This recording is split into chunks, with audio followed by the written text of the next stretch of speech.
dari P3MI dengan sengaja tidak menciptakan sistem pengaduan yang mudah dijangkau PMI di luar negeri, transparan, cepat, dan adil. Ratusan PRT yang menuntut P3MI-nya dibiarkan diintimidasi oleh P3MI, agen, lalu dan tidak ada kejelasan perkembangan kasus mereka. Akibatnya banyak kasus terlantar dan korban menyerah di tengah jalan. Kegagalan pemerintah menyelesaikan masalah ini kemudian ditutupi dengan aturan zero cost yang disusun dan disahkan tanpa melibatkan peran aktif PMI di luar negeri. Penelantaran negara di tengah pandemi yang dilakukan dengan cara pemerintah penempatan tidak memasukkan PRT migran di dalam program subsidi ketika orang-orang lain diberi. Padahal di masa pandemi kami terpaksa mengeluarkan biaya lebih untuk beli masker, sanitizer, makanan sehat, dan menambah uang kiriman bagi keluarga. Sementara harga-harga kebutuhan juga terus naik, baik di dalam maupun di luar negeri. Pemerintah Indonesia tidak menyediakan dana dan sistem yang baik untuk membantu ribuan PMI yang kehilangan kerja, gagal terbang, dan PMI tidak berdokumen atau undocumented yang membutuhkan bantuan kepulangan, shelter, tiket, transportasi, tes PCR, dan sebagainya, sehingga mereka terlantar dan harus mencari solusi sendiri. Menyerahkan pengurusan PRT migran sepenuhnya kepada swasta atau P3MI atau agen, mulai perekrutan, pembekalan, penempatan, pemulangan, hingga pengurusan masalah ketenaga kerjaan. Menutup mata atas diskriminasi dan pengerobosan hak yang menimpa PRT migran dengan tidak melakukan upaya lebih demi melindungi hak-hak dan keselamatan kerja kami. Dari sekitar 10 juta PMI, sektor terbesar adalah PRT dan mayoritas perempuan. Dari segi devisa, kami berkontribusi besar kepada negara melalui uang kiriman yang mengentaskan masyarakat miskin.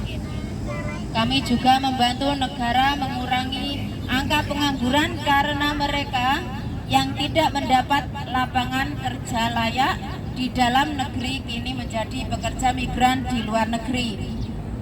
Namun, seperti nasib lebih dari 4 juta PRT di dalam negeri dan PRT kebangsaan lain, kami terus-menerus didiskriminasikan dan hak asasi kami tidak diakui oleh negara kami sendiri dan negara-negara penempatan.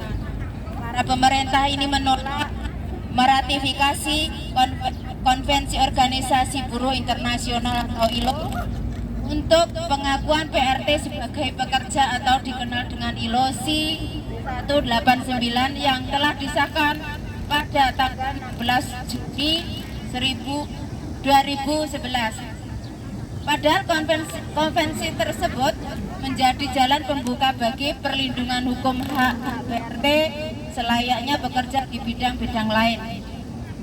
Selama bertahun-tahun pemerintah Indonesia juga mengesahkan rancangan undang-undang perlindungan PRT sebagai cara untuk melindungi PRT di dalam negeri dan juga di luar negeri. Hal ini memberi gambaran begitu terbelakangnya cara pikir para pembuat kebijakan di negeri kita, dan mereka begitu merendahkan profesi dan kontribusi PRT.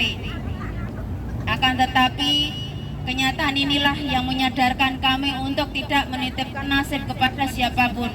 Kami ubah ketidakberdayaan menjadi kekuatan dengan membangun dan memperkuat kelompok-kelompok yang kami pimpin sendiri. Kami lakukan koordinasi lintas negara demi memperkuat persatuan dan melawan aturan-aturan yang tidak manusiawi. Krisis COVID-19 membuktikan ketahanan kami dalam bertahan pada kondisi terpuruk sekalipun. Kami tidak hanya berhasil bertahan dari ancaman virus, tetapi berhasil memaksa pemerintah untuk menghapus aturan yang merugikan, yaitu pencabutan surat wali tidak ada penurunan upah. BPJS TKI belum diberlakukan secara luas dan massal di luar negeri. Pemberian bantuan masker atau sanitizer dan sebagainya. Meski di tengah himpitan kerja, larangan libur dan berkumpul, kami tetap dapat meneruskan berorganisir dan saling tolong-menolong serta memperkuat solidaritas dengan kelompok-kelompok lokal.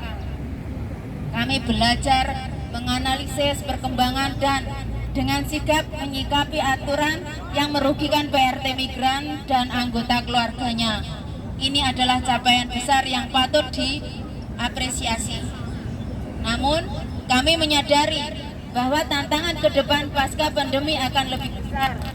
Perjuangan kami belum selesai selama PRT masih tidak diakui sebagai pekerja, tidak dilindungi di dalam undang-undang, diperlakukan seperti budak oleh pemerintah penempatan, diperjualbelikan layaknya barang dagangan dan diperas seperti sapi perah oleh pemerintah Indonesia. Selama pembangunan yang dijalankan berorientasi keuntungan bagi elit-elit global dan elit-elit dalam negeri, maka selama itu pula semakin banyak orang yang akan jatuh ke jurang kemiskinan yang terpaksa menjual ketenaga sebagai PRT migran. Maka selama itu pula kami akan terus memperkuat barisan, mengorganisir semakin banyak dan melawan. Karena sejarah telah membuktikan hanya di tangan kami perubahan yang kami inginkan dan akan dapat terjadi. Selamat Hari PRT sedunia. Hiduplah perjuangan PRT migran Indonesia. Hidup buruh migran.